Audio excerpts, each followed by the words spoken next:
Correct correct, மறந்துட்டேன்.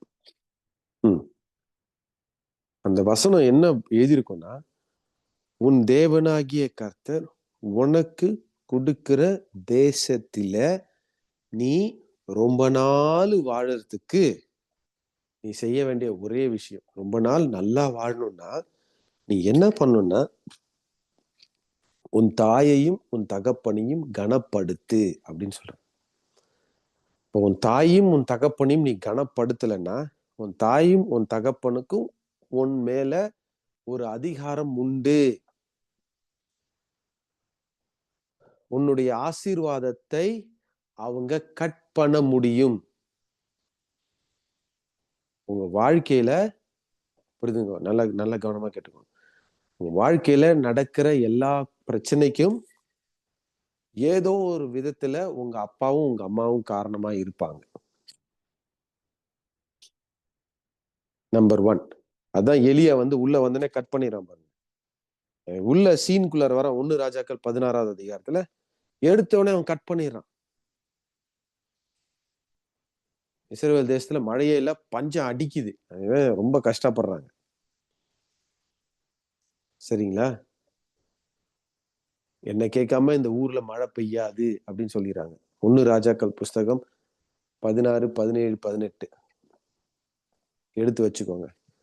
மறுபடியும் எப்போ மழை வருது, எத்தனை வருஷம் கழிச்சு மழை வருது, தலைவர் எப்ப கொண்டு வராரு? எனக்கு தெரிஞ்சு 3 வருஷம் கழிச்சு கொண்டு வராருன்னு நினைக்கிறேன். 3 வருஷமா பஞ்சம் அடிக்குது, மக்கள் ரொம்ப கஷ்டப்படுறாங்க. எவ்வளவு தூரம் பஞ்சம் அடிக்குதுன்னா, ராஜாவுடைய வீட்டிலேயே சாப்பாடுக்கு பஞ்சம் அடிக்குது. நல்லா யோசிச்சுக்கோங்க. ராஜா வீட்டுலதான் எப்பயுமே என்னன்னா, எக்ஸ்ட்ராவா 1 மூட்டை அரிசினா அவன் வீட்டுல 12 மூட்டை அரிசி வச்சிருப்பான், ராஜா கிட்ட மட்டும். ஆனா ராஜா வீட்லயே பஞ்சம் அடிக்குது. ராஜா வீட்லயே பஞ்சம் அடிக்குது. ராஜா போய் தேடுறாரு. சரி வாங்க, எல்லா இடத்துலயும் போய் பார்ப்போம், எங்கேயாவது தண்ணி இருக்கும், தண்ணிக்கு பக்கத்துல புல்லு இருக்கும், புல்லை எடுத்துட்டு வருவோம், இங்க இருக்க குதிரை எல்லாம் சாப்பிட்டோம், இல்லைன்னா குதிரைய நம்ம அடக்கம் செஞ்சிடக்கூடாது அப்படின்னு அந்த அளவுக்கு நிலைமை போயிடுச்சு. பயங்கர பஞ்சம் ஆயிடுச்சு. உங்க வாழ்க்கையில நிறைய இடத்துல பஞ்சம் இருக்குன்னா அதுக்கு காரணம் நம்ம ஏதாவது அப்பா அம்மாவுக்கு கனவீனப்படுத்தியிருப்போம். நல்லா கேட்டுக்கோங்க. இல்ல நம்ம ஏதாவது ஒண்ணு செஞ்சிருப்போம், அது அவங்க மனசை ரொம்ப கஷ்டப்படுத்தியிருக்கும். அது அவங்க சொல்லியிருக்க மாட்டாங்க, நம்மள்ட்ட சொல்லியிருக்க மாட்டாங்க, ஆனா அவங்க மனசை ரொம்ப கஷ்டப்படுத்தியிருக்கும்.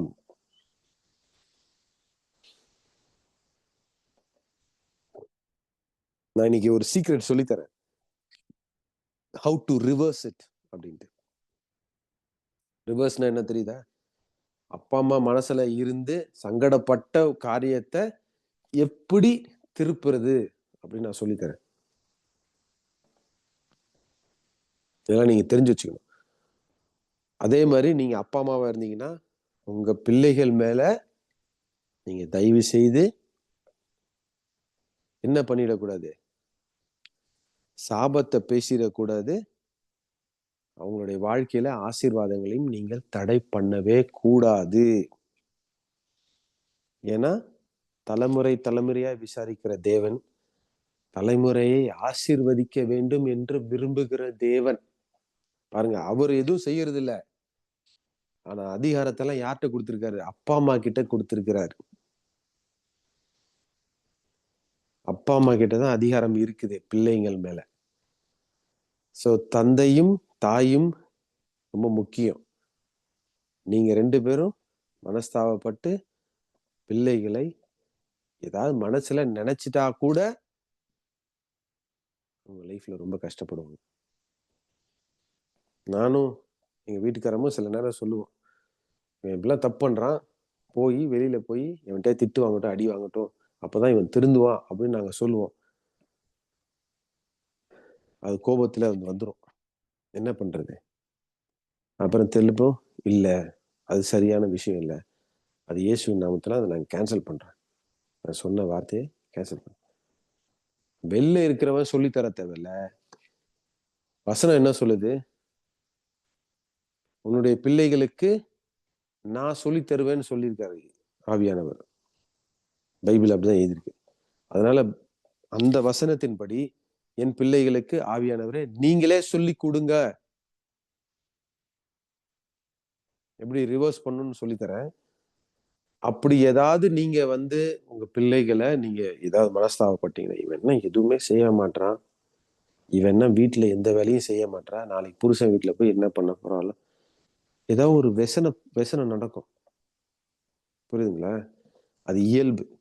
ஆனா அது அந்த கோவம்லாம் தணிஞ்சதுக்கு அப்புறம் நீங்க ஜெபத்துல உட்காந்து, இல்ல ஆவியானவரே, அவங்க எங்கேயுமே அவமானப்பட மாட்டாங்க, எங்கேயுமே நிந்தையை அடைய மாட்டார்கள், நான் அவங்க மேல ஆசீர்வாதங்களை பேசுறேன், அவங்களுக்கு புரியலன்னா பரவாயில்ல, பரிசுத்த ஆவியானவரே நீங்களே பிள்ளைகளுக்கு சொல்லி கொடுப்பீர்கள் என்று சொல்லியிருக்கிறீங்களே, அதன்படியே நீங்களே அவங்க மனக்கண்களை தருங்க, அவங்களுக்கு நீங்க சொல்லி கொடுங்க அப்படின்னு நீங்க சொல்லணும். ஓகேவா? சோ இது நீங்க உங்க அப்பா அம்மா உங்க பிள்ளைகள் மேல நீங்க ஆசீர்வாதத்தை இப்படி பேசுறது. ஆனா உங்க அப்பா அம்மா சிலதை செஞ்சிருப்பாங்க. அதை எப்படி ரிவர்ஸ் பண்றது? அதை சொல்லித்தரேன். நம்ம அப்பா அம்மா உயிரோட இருப்பாங்க, ரொம்ப வயசா இருக்கலாம், அவங்களுக்கு ஞாபகமே இருக்காது. நம்ம அப்பா அம்மா சில நேரம் காலமாயிருப்பாங்க, நம்ம எப்படி போய் கேட்கறது அவங்க கிட்ட? சோ அந்த சூழ்நிலைக்கு தான் நம்ம இன்னைக்கு பார்க்க போறோம். ஓகேவா? ஓகே, 1 ராஜாக்கள் புஸ்தகம் 18வது அதிகாரம் எடுத்துக்கோங்க. இந்த இந்த சம்பவம் பிசிக்கலா இருக்கிற அப்பா அம்மா மட்டும் இல்ல, ஆவிக்குரிய தகப்பனாய் இருக்கிற அநேகர் சில நேரம் அவங்களுக்கு தெரிஞ்சோ தெரியாமலையோ நம்ம மேல கோவப்பட்டிருப்பாங்க, மனஸ்தாபப்பட்டிருப்பாங்க. ஃபார் எக்ஸாம்பிள் பாஸ்டர்ஸோ, இல்ல நம்மளுடைய டீச்சர்ஸோ, இல்ல நம்மளுடைய லீடர்ஸ். ஓகே, அவங்க நம்ம மேல மனஸ்தாபப்பட்டிருப்பாங்க. ஸோ அதை எப்படி நம்ம ரிவர்ஸ் பண்ணணும் நம்ம புரிஞ்சுக்கலாம். ஓகே, 1 ராஜாக்கள் புஸ்தகம் 18வது அதிகாரத்துல பைபிள் எங்க எடுப்போம்? 36வது வசனத்துல இருந்து வாசிப்போம். அந்திபலி செலுத்தும் நேரத்திலே தீர்க்கதரிசியாகிய எலியா அபிரஹாமுக்கும் ஈசாக்குக்கும் யாக்கோபுக்கும் தேவனாகிய கர்த்தாவே, இஸ்ரவேலிலே நீர் தேவன் என்றும் நான் உம்முடைய ஊழியக்காரன் என்றும் நான் இந்த காரியங்களை எல்லாம் உம்முடைய வார்த்தையின்படி செய்தேன் என்றும் இன்றைக்கு விளங்க பண்ணும். கர்த்தாவே, நீர் தேவனாகிய கர்த்தர் என்றும் தேவரீர் தங்கள் இருதயத்தை மறுபடியும் திருப்பினீர் என்றும் இந்த ஜனங்கள் அறியும் படிக்கு என்னை கேட்டருளும் என்றான். ஓகே, நிப்பாட்டிக்கும். ஓகே, சோ வேத வசனத்துல என்ன சொல்றாருன்னா, ஃபர்ஸ்ட் இவரு எலியா என்ன பண்ணிருக்கணும்? மோய்சதானா கூப்பிட்டு இருக்கணும். ஆனா இவர் என்ன கூப்பிடுறாருன்னா, ஆபிரஹாமின் தேவனே, ஈசாக்கின் தேவனே, யாக்கோபின் தேவனே அப்படின்னு அவரு தேவனை பார்த்து பேசுறார். ஓகேவா? சோ இது எதை காட்டுதுன்னா, நியாய பிரமாணத்தை இல்லை, அவர் தேவன் எதை கேட்கிறார்னா இரக்கம் கிருபையை கேட்கிறார். நியாய பிரமாணம் மோய்சன் தான் வந்துச்சு. ஆனா இவர் மோய்சனுடைய தேவனை கூப்பிடல, சாமுவேல் தீர்க்கதரிசியோட தேவனை கூப்பிடல, உடன்படிக்கையின் தேவன். என்ன உடன்படிக்கையின் தேவன்? அன்பின் உடன்படிக்கையின் தேவனை அழைக்கிறார். ஆபிரஹாமின் தேவனே, ஈசாக்கின் தேவனே, யாக்கோபின் தேவனே. அதான் கிருபை நம்பர் 1. நம்பர் 2 என்னதுன்னா, எந்த தேவனை அழைக்கிறார் பாருங்க. இந்த தேவனால தான் இருதயங்களை திருப்ப முடியும். இந்த தேவனால தான் இருதயங்களை திருப்ப முடியும். வேற யாராலையும் திருப்ப முடியாது. This is very very important, very very important. இதோடைய இந்த பகுதி நம்ம படிக்கிறது ஏன் ரொம்ப ரொம்ப இம்பார்ட்டன்ட்னா,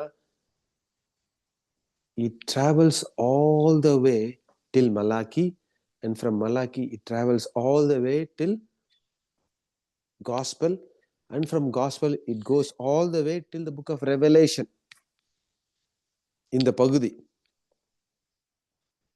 எலியாவின் ஆவி. ஓகே, இதான் எலியாவின் ஆவி. இருதயங்களை திருப்புகிற காரியத்தை செய்கிறது தான் எலியாவின் ஆவி. பிரிச்சு விடுறது இல்ல, திருப்பி கொண்டு வந்து இருதயத்தை திருப்பி. இயேசு சொல்றாருல, மனம் திரும்புங்கள், மனம் திரும்புங்கள், தேவனுடைய ராஜ்யம் வந்துருச்சு, மனம் திரும்புங்கள் அப்படின்னு சொல்றாருல. ஆனா மனதை திருப்புகிற காரியத்தை செய்கிறது தான் எலியாவின் ஆவி. இந்த பகுதி தான் மலாக்கி புஸ்தகத்திலையும் சொல்லப்பட்டிருக்குது. இந்த பகுதி தான் நீங்க காஸ்பல், நற்செய்தி, மத்தேயு, மார்க்கு, லூக்கு, யோவான் இதுல சொல்லப்பட்டிருக்கு.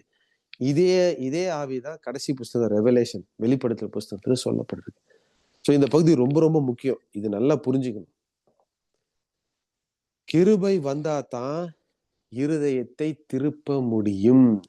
நியாய பிரமாணத்தினால இருதயத்தை திருப்ப முடியாது. நீங்க மல்லு கட்டி நீங்க நின்னாலும், மனம் திரும்பு, உபவாசம், தேவப்பிரசனம், நீங்க ஆடல் பாடல் என்ன போட்டாலும் எதுவுமே ஒர்க் ஆகாது. கிருபை இருந்தா தான் ஒர்க் ஆகும். கிருபையை நாம் எவ்வளவு தூரம் புரிந்து கொள்கிறோமோ அவ்வளவு தூரம் நமக்கு ஒர்க் ஆகும். நிறைய பேரு இன்க்ளூடிங் மீ, கிருபைனா நமக்கு இன்னும் சரியான வெளிச்சத்துக்குள்ளார இன்னும் வரலை. நான் ஒத்துக்கிறேன், உங்களோட சேர்த்து நானும் அதே போட்ல தான் இருக்கிறேன். ஏதோ நான் மட்டும் லீடர் அப்படின்லாம் இல்லை. எனக்கு உங்களை விட கொஞ்சம் அதிகமா தெரிஞ்சிருக்கலாம். உங்களுக்கு என்ன, சில ஏரியால நிறைய கிருபை இருக்கலாம். கிருபை என்றால் என்ன அப்படின்றதுக்கு டெஃபினிஷன் எனக்கு தெரியாது. ஆனா எனக்கு ஒன்னே ஒண்ணுதான் தெரியும், எப்ப கிருபை வரும்னா, நமக்கு எப்ப கர்த்தர் நல்லவர் என்று நம்ம கண்ணுக்கு தெரியுதோ, அவர் வில்லன் இல்லடா, அவர் நல்லதுதான் நமக்கு செய்வாரு, அவர் நல்லவர் அப்படின்னு சொன்னா, அதுக்கப்புறம் கிருபை தானா நமக்கு வரும். ஏன்னா தாவீது ராஜா என்ன சொல்றாரு, கர்த்தர் நல்லவர், அதுக்கப்புறம் தான் வரும் அவர் கிருபை என்றும் உள்ளது. புதிய ஏற்பாடுல பாத்தீங்கன்னா, கர்த்தர் நல்லவர் என்று நீங்கள் அறிய அறிய அறிய உங்களுக்குள்ளார கிருபை கூடிக்கிட்டே இருக்கும்னு வேத வசனம் போதிக்குது. எனிவேஸ், அதை விட்டு நம்ம இங்க வருவோம். இருதயங்களை திருப்புகிற தேவன். ஓகேவா? நம்பர் 1 வந்து கிருபை. அப்ப கர்த்தர் நல்லவர், அவர் தான் இருதயத்தை திருப்ப முடியும். ஓகே, இப்போ இதுக்கு முன்னாடி நம்ம என்ன பார்க்கணும்னா, 1 ராஜாக்கள் புஸ்தகம் 18வது அதிகாரம் 30ல இருந்து வாசிங்கம்மா. 1 ராஜாக்களா 1 நாளாகமா பிரதர்? 1 ராஜாக்கள் 18 30வது வசனம். அப்பொழுது எலியா சகல ஜனங்களையும் நோக்கி என் கிட்டே வாருங்கள் என்றான். சகல ஜனங்களும் அவன் கிட்டே வந்த போது தகர்க்கப்பட்ட கர்த்தருடைய பலிபீடத்தை அவன் செப்பனிட்டு, உனக்கு இஸ்ரவேல் என்னும் பேர் இருப்பதாக என்று சொல்லி, கர்த்தருடைய வார்த்தையை பெற்ற யாக்கோபுடைய குமாரரால் உண்டான கோத்திரங்களுடைய இலக்கத்தின்படியே 12 கற்களை எடுத்து, அந்த கற்களாலே கர்த்தருடைய நாமத்திற்கென்று ஒரு பலிபீடத்தை கட்டி, பலிபீடத்தை சுற்றிலும் தானியம் அளக்கிற 2 படி விதை விதைக்கத்தக்க இடமான ஒரு வாய்க்காலை உண்டாக்கி, விறகுகளை அடுக்கி ஒரு காளையை சந்து சந்தாக துண்டித்து விறகுகளின் மேல் வைத்தான். பிற்பாடு அவன், நீங்கள் 4 குடம் தண்ணீர் கொண்டு வந்து சர்வாங்க தகன பலியின் மேலும் விறகுகளின் மேலும் ஊற்றுங்கள் என்றான். பின்பு 2ஆம் தரமும் அப்படியே ஊற்றுங்கள் என்றான். 2ஆம் தரமும் ஊற்றினார்கள். அதற்கு பின்பு அப்படியே 3 முறை ஊத்திட்டாங்க. சரி, ஓகே. இப்போ என்ன நம்ம பாக்குறோம்னா, இடிந்து போன, பாழடைஞ்சு போன பீடம், பலிபீடத்தை மறுபடியும் அவன் கட்டுறான். ரெஸ்டோரேஷன், இதுக்கு பேர் தான் ரெஸ்டோரேஷன். இடிஞ்சு போனதெல்லாம் கட்டுகிறவன் தான் எலியா. எலியா வந்து பழைய ஏற்பாட்டுல அவர் தீர்க்கதரிசி அப்படின்னு நம்ம எல்லாம் தெரியும். ஆனா எலியா யாருன்னா தீர்க்கதரிசி மட்டுமல்ல, அவர் ஒரு தந்தை. அவருக்கு பேர் என்னது? அவருக்கு பேரு பழைய ஏற்பாட்டுல தந்தை, அப்பா. அப்பாவின் குணத்தை காண்பிக்கிற ஒரு தீர்க்கதரிசி. பழைய ஏற்பாட்டுல யாரையுமே அப்பான்னு கூப்பிட்டதே கிடையாது. எலியாவை மட்டும்தான் எலிசா வந்து கூப்பிடுறான், மை ஃபாதர் மை ஃபாதர் அப்படிங்கிறான். என் தகப்பனே என் தகப்பனே. இது எங்க வரும்னா 2 ராஜாக்கள் புஸ்தகம் 2வது அதிகாரத்துல வரும். பழைய ஏற்பாட்டுல எங்கேயுமே நீங்க பார்க்க முடியாது இந்த வார்த்தைய, என் தகப்பனே என் தகப்பனே அப்படின்னு. தகப்பன் ஸ்தானமே வரவே வராது. புதிய ஏற்பாட்டுலதான் இயேசுவே வந்து சொல்றாரு, இங்க பாரு, பரலோகத்தில் இருக்கிற எங்கள் பிதாவே அப்படின்னு சொல்றாரு, சொல்லி கொடுக்குறாரு. அவங்க எல்லாம் வாய் அடைக்கிறாங்க. இது ஏன்டா வாய் அடைக்கிறீங்க? இது எலியாவை பார்த்து சொல்லப்பட்ட வார்த்தை. எலியா வந்து என்னன்னா தந்தை ஸ்தானத்தை குறிக்கிறவர் தான் எலியா. அப்ப எலியானா என்னென்ன பண்ணுவாருன்னா, இதெல்லாம் நீங்க கண்டுபிடிச்சு வச்சுக்கணும். ஒரு அப்பானா யாரு? ஒரு அப்பானா யாருன்னா இருதயத்தை திருப்புகிறவர் அப்பா. அப்பானா யாரு?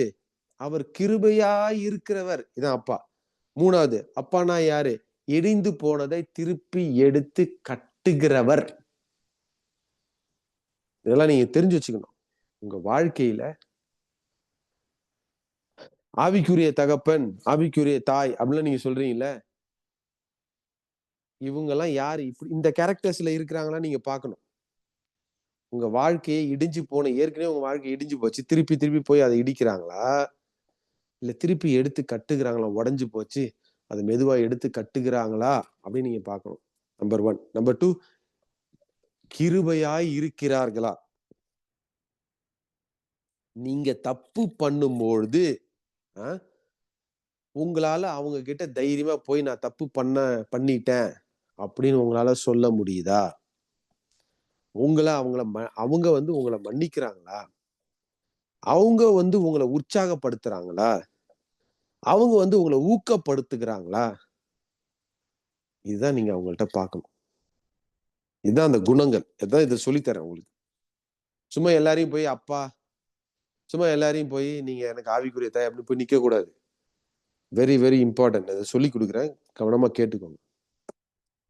இப்ப அவரு கட்டுறாரு. அது மட்டும் இல்ல, என்ன பண்றாருன்னா அது மேல விறகு கட்ட வைக்கிறார். அதுக்கு மேல ஒரு காளையை வெட்டி வைக்கிறார். அதுக்கப்புறம் என்ன பண்றாரு? அந்த பலிபீடத்துக்கு சுத்தி காவா வெட்டி அதுல 3 முறை தண்ணியை ஊத்துறாரு. இது எதை குறிக்குதுன்னா இயேசு கிறிஸ்துவின் பாடுகளை குறிக்கிறது. இயேசு கிறிஸ்து சிலுவையில மரிச்சார், மரம். அதுல இயேசு சிலுவையில தொங்குனாரு. அதான் இங்க பலிபீடம். அதுல வெட்டப்பட்ட கெடா அது அப்படியே கிடக்குது, அந்த கறி. யாரு ஒருத்தர் உங்களுக்கு இயேசு கிறிஸ்துவின் மரணத்தையும் அவர் பாதாளம் சென்றதையும் குறித்து போதிக்கிறாங்க?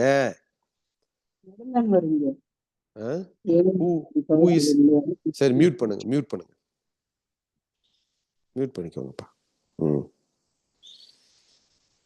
யாரு ஒருத்தர் உங்களுக்கு இயேசு கிறிஸ்துவின் சிலுவை பாடுகளை குறித்து சொல்லி தர்றாங்க? அந்த பாடுகளை குறித்து மேன்மை பாராட்டுகிறாங்க, அந்த பாடுகளை குறித்து சொல்லி தராங்க, அவங்க உங்க தந்தை. It is very important. இயேசு கிறிஸ்துவனுடைய மரணம் ரொம்ப ரொம்ப இம்பார்ட்டன்ட். அதை குறித்து பார்க்க சொல்றாங்க, அது ரொம்ப இம்பார்ட்டன்ட். கம்யூனியனை பத்தி சொல்லி தராங்க, அதை எடுக்கணும் சொல்லி தராங்க, அது இம்பார்ட்டன்ட். இதெல்லாம் வெரி வெரி இம்பார்ட்டன்ட். இதெல்லாம் சொல்லி கொடுக்குறவங்க தான் உங்களுடைய தந்தை, உங்களுடைய தாய். ஆவிக்குரிய விஷயத்திலுமே சரி. உங்க சர்ச்சில் இதெல்லாம் பண்றாங்களா? இதெல்லாம் ரொம்ப இம்பார்ட்டன்ட். நீங்க இதெல்லாம் பண்ணலன்னா ஐயோ அவங்க மேல குற்றம் சொல்ல, அது அப்படி நான் சொல்லல. அவங்க பண்ணலன்னா பரவாயில்ல, நீங்க பண்ணுங்க அப்படின்னு நான் சொல்றேன். ஓகேவா? சரி, ஓகே. இன்னொரு பகுதி பார்க்கலாம் அடுத்தது. அதே பகுதியில நீங்க வாசிங்க. 1 ராஜாக்கள் 18 38 39.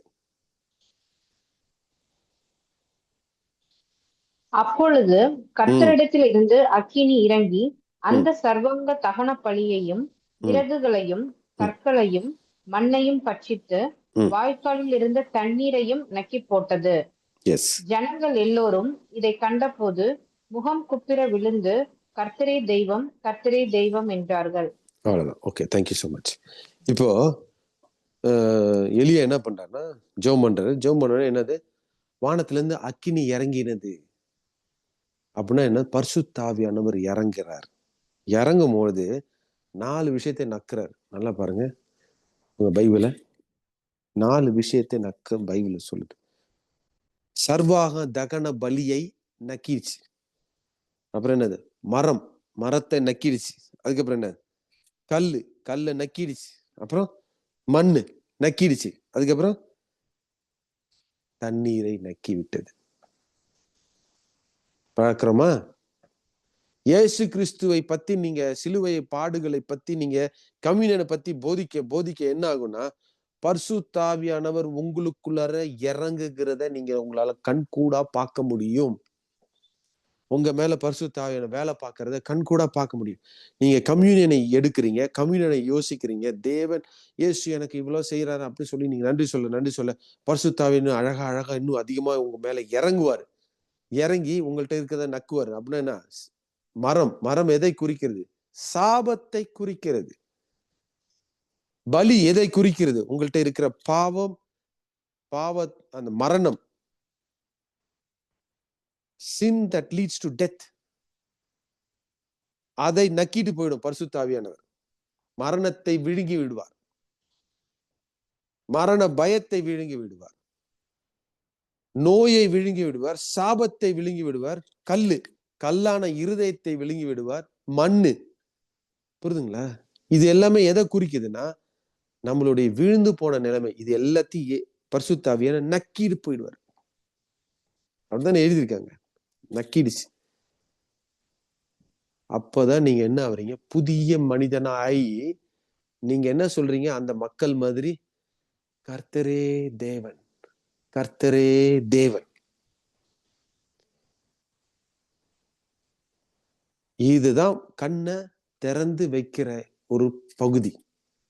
உங்க கண்களை திறக்கிறவர்கள் தான் உங்களுடைய பிதாக்கள். உங்களுடைய எலியா. உங்களுடைய எலியா யாருன்னா, உங்களுக்கு இது வரைக்குமே புரியாது.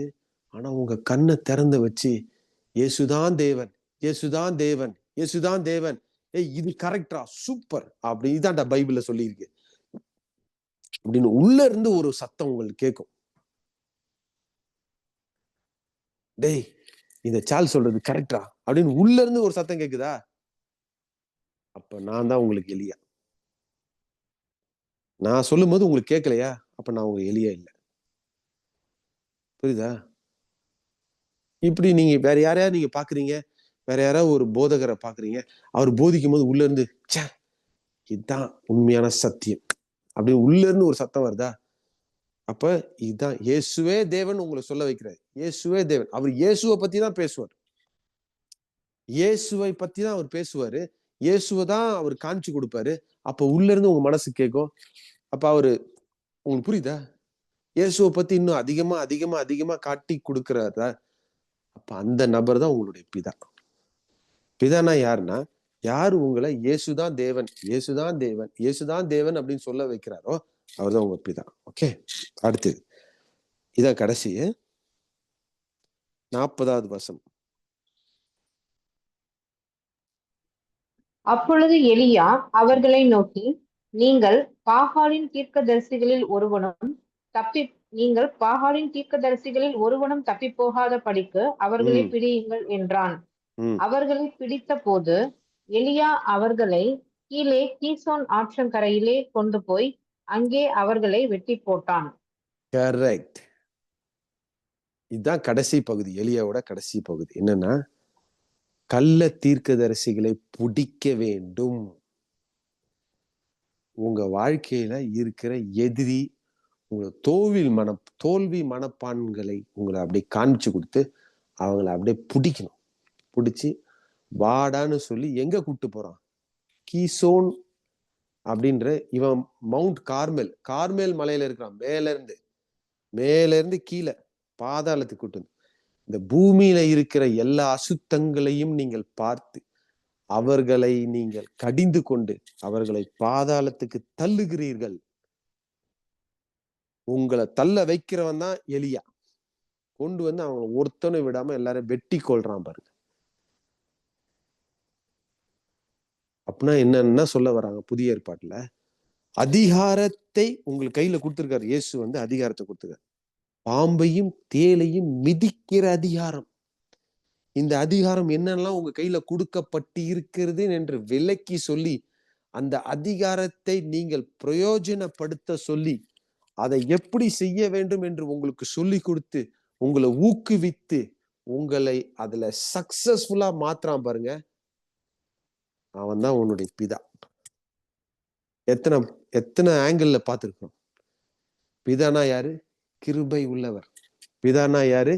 இருதயங்களை திருப்புகிறவர். பிதானா யாரு? இடிந்து போனதை மீண்டும் கட்டுகிறவர். பிதானா யாரு? இயேசு கிறிஸ்துவின் பலியை பத்தி சொல்லி கொடுக்கிறவர். பிதானா யாரு? பரிசுத்த ஆவியானவர் உங்க மேல இறங்கி வரதை பார்க்க செய்கிறவர். பிதானா யாரு? உங்கள் கண்களை திறந்து இயேசுதான் ஆண்டவர், இயேசுதான் ஆண்டவர்னு சொல்ல வைக்கிறவர். பிதானா யாரு? உங்கள் எதிரிகளை கண்டு பயந்து ஓடாமல் எதிரிகளை எதிர்கொண்டு அவனை மேற்கொள்ள வைக்கிறவனே உங்கள் பிதா. அதான் எலியா. புரியுதா? இந்த பிதாவைத்தான் நீங்க வந்து கனப்படுத்த வேண்டும். வேதவசனம் சொல்லு. புரியுதா? இதுதான் வந்து ஆவிக்குரிய தகப்பன், தான் ஆவிக்குரிய தாய். இப்படி இருக்காங்களா உங்களுடைய பாஸ்டர்ஸ்? இப்படி இருக்கிறாங்களா உங்களுடைய சிஸ்டர்ஸ்? இப்படி இருக்காங்களா உங்களுடைய ப்ரீச்சர்ஸ்? அப்படின்னு நீங்க தான் பார்க்கணும். சரி, அவங்க அப்படி இல்லையா? Okay, no problem. இப்ப எனக்கு தெரியுது, நான் அப்படி இருக்க விரும்புகிறேன். நீங்க அடுத்த தலைமுறைக்கு இப்படி இருங்க. நீங்க மத்தவங்களை மாதிரி குத்த சொல்லிட்டு குறை சொல்லிக்கிட்டு தப்பு கண்டுபிடிக்கிறது மட்டும் இல்லை. ஆனா எப்படி மன்னிச்சு எப்படி அவங்களை மீண்டும் கட்டி இயேசுக்குள்ளார அவங்களை வழி நடத்தி அவங்க கண்களை திறந்து வைக்கிற செய்வீங்களா? அது நீங்க தான் முடிவு எடுக்கணும். நான் தான் முடிவு எடுக்கணும். நான் தான் இயேசு கிட்ட சொல்லணும், நான் அப்படி இருக்க விரும்புறேன், அடுத்த தலைமுறைக்கு அப்படி நான் இருக்க விரும்புகிறேன். ஓகேவா? சரி, ஜெபம் பண்ணி முடிச்சிடலாமா? அன்பின் தகப்பனே, இயேசுவின் நாமத்தினால இன்னைக்கு நாங்க இந்த புதிய கண்ணோட்டத்தோட தந்தை யாரு அப்படின்னு நீங்க பார்க்க வச்ச முடிய கிருபைக்காய் ஸ்தோத்திரம். என் தாயும் என் தகப்பனையும் நாங்கள் கனப்படுத்த கிருபை செய்யுங்க. நாங்க அடுத்த தலைமுறையை நாங்கள் ஆசீர்வதிக்கிறோம். ஏன்னா நீங்க தலைமுறையாய் இருக்கிற தேவன், ஆசீர்வதிக்கிற தேவன். ஆசீர்வாதங்கள் தலைமுறையாய் கடந்து போய் அவங்க நல்லா இருக்கணும், எஸ் அப்படி நினைக்கிற தேவன், ஒரு நல்ல தேவன். நாங்களும் அடுத்த தலைமுறையை ஆசீர்வதிக்கிறோம், நல்லா இருக்கணும், எங்களை விட மிகுதியாய் அழகாய் நேர்த்தியாய் எல்லா விதத்திலையுமே நல்லா இருக்கணும், எந்த விதத்திலும் குறையே இருக்கக்கூடாது. எங்க பிள்ளைகள் நல்லா இருக்க வேண்டும், அவங்க கர்த்தருடைய அறிவில முழுமையாய் வளர வேண்டும், வேரூன்றி செழிக்க வேண்டும், அவர்கள்ட்ட குறையே இருக்கக்கூடாது, பொருளாதாரத்துல அவங்கள்ட்ட குறையே இருக்கக்கூடாது, நோய் நொடி இல்லாமல் நல்லா இருக்கணும், நீடித்த நாட்களா இருக்க வேண்டும், அறிவிலையும் ஞானத்திலையும் புரிந்து கொள்வதிலும் மிகுந்த பலனை கொடுக்க வேண்டும், அவங்க முதலாவது இருக்க வேண்டும், அவன் தலையாய் இருக்க வேண்டும் என்று அடுத்த தலைமுறையை நாங்கள் ஆசீர்வதிக்கிறோம். அவங்களை சபிக்கிறதுல அந்த சாபங்கள் எல்லாம் செத்து போச்சு. அவங்க நல்லா இருக்கட்டும், அவங்க கர்த்தருக்காய் நல்லா ஊழியம் செய்யட்டும், அவங்க செய்கிற தொழில எக்ஸலண்டா இருக்கணும், அவங்க பிசினஸ் செஞ்சாலும் எக்ஸலண்டா இருக்கணும், அவங்க மியூசிக் செஞ்சாலும் எக்ஸலண்டா இருக்கணும், அவங்க பெயிண்டிங் செஞ்சாலும் எக்ஸலண்டா இருக்கணும், அவங்க டாக்டரா இருந்தாலும் எக்ஸலண்டா இருக்கணும், இன்ஜினியரா இருந்தாலும் எக்ஸலண்டா இருக்கும், டீச்சரா இருந்தாலும் எக்ஸலண்டா இருக்கும். அவங்க கையிட்டு செய்கிற எல்லா காரியங்களையும் நாங்கள் ஆசீர்வதிக்கிறோம் ஆண்டவரே.